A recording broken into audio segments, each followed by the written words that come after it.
So I'm going to be doing a three-part lesson series on practicing scales. And watch the videos for free and just pick up all the ideas and apply them to your scales, whatever scales you're working on. But if you're interested, this comes from my ebook, 20 Favorite Exercises. There's a link for that underneath the video. So today we're going to be doing exercise number 11, scales, destination points. So we're going to be practicing a scale in small groups up to a destination note in order to strengthen each note within the scale. Instead of just practicing the scale over and over and over, we're going to be treating each note as a very special destination point that we're really going to nail and do at a very high quality. So what I'll do is I'll just show you the exercise first, and then I'll guide you through what we're really thinking about and what we're after and how to practice it. Okay, so we're going to take a scale. This is the scale. You can do this with any scale, by the way, and I'll demonstrate that in a second, but the scale I'm going to use for the demonstration is this C major scale.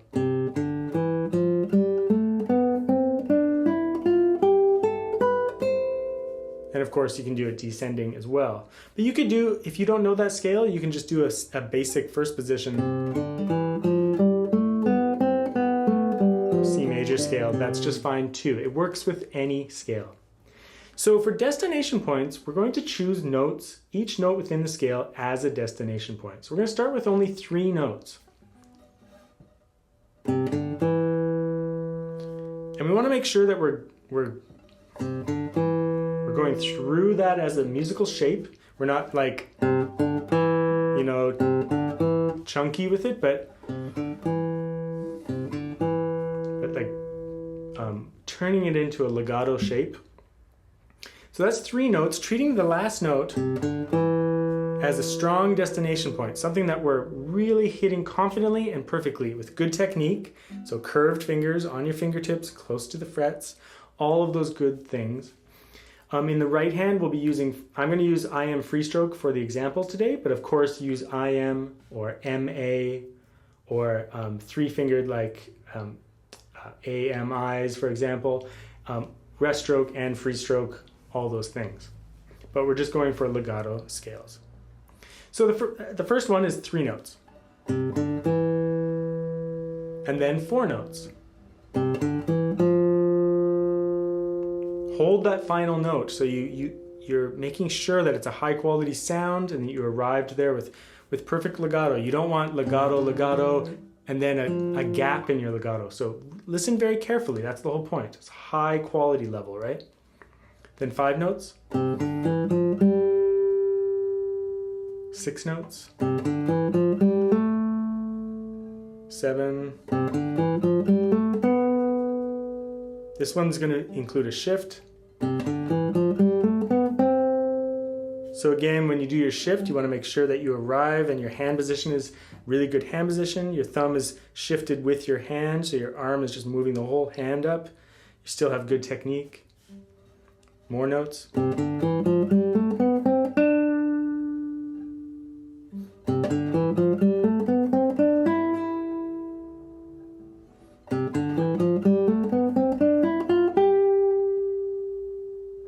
Did I skip a note? There we go.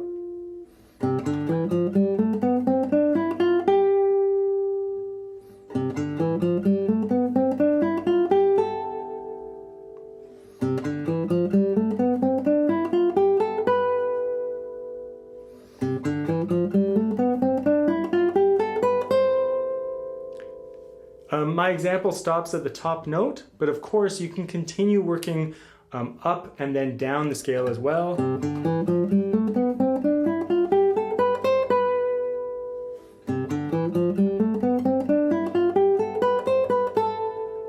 And all the way back down to the tonic. So what's the point of this? Well, first thing is if you want to raise your quality level of your scales, then making sure that these small groups of notes, especially at the beginning here, are perfectly legato is the most important thing. That's raising the quality. If you practice the entire 2-octave scale, there's no way you can play it at the same quality level as playing only 3 notes, right? Listening carefully to the legato. Also, treating each one as a destination point means that there won't be any weak spots in your scales. Sometimes when I hear my students, or just students play scales, I'll hear them like be strong at certain points, but then they'll like skim over some notes, and sometimes I'm impressed with the speed and the legato, but I know that it's not musically even. Like each note isn't very strong within the scale.